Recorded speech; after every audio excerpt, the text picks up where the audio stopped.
মানিকগঞ্জে দীর্ঘদিন ধরে তীব্র গ্যাস সংকট চলছে, যার ফলে আবাসিক গ্রাহকদের রান্না বন্ধ এবং শিল্প কারখানায় উৎপাদন মারাত্মকভাবে ব্যাহত হচ্ছে। বিস্তারিত জানাতে শহরের বেউথা মোড় এলাকা থেকে সরাসরি যুক্ত হচ্ছেন প্রতিনিধি মোহাম্মদ সুজন খন্দকার।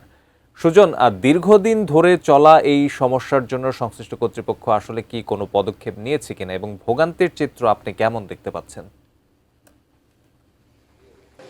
সব থেকে বেশি গ্যাস অর্থাৎ মানিকগঞ্জ গ্যাস সাপ্লাই হয় সেই জায়গাতে আপনি জানেন যে দীর্ঘদিন ধরে মানিকগঞ্জে যে গ্যাস সংকট রয়েছে, এই সংকটের কারণে কিন্তু আবাসিক যে রান্না বান্না শিল্প অঞ্চলের কিন্তু উৎপাদন কিন্তু ব্যাহত হচ্ছে।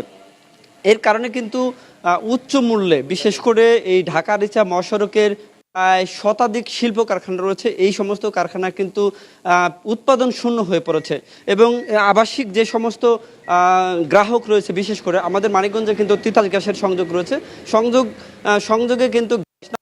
রান্না বান্নার সমস্যা হচ্ছে এবং এই সুযোগটা কাজে লাগিয়ে কিন্তু এক শ্রেণীর অসাধু সিলিন্ডার ব্যবসায়ী তারা কিন্তু প্রচুর পরিমাণ গ্যাসের দাম বাড়িয়ে দিয়েছে, একটা কৃত্রিম সংকট তৈরি করে। এখন কিন্তু বাজারে সরকার নির্ধারিত মূল্য হচ্ছে 1356 টাকা খুচরা পর্যায়ে, অর্থাৎ একটা গ্যাসের বোতল সর্বোচ্চ খুচরা মূল্য হচ্ছে 1356 টাকা, কিন্তু মানিকগঞ্জের বাজারে কিন্তু ডিলার পর্যায়ে বিক্রি করতেছে কিন্তু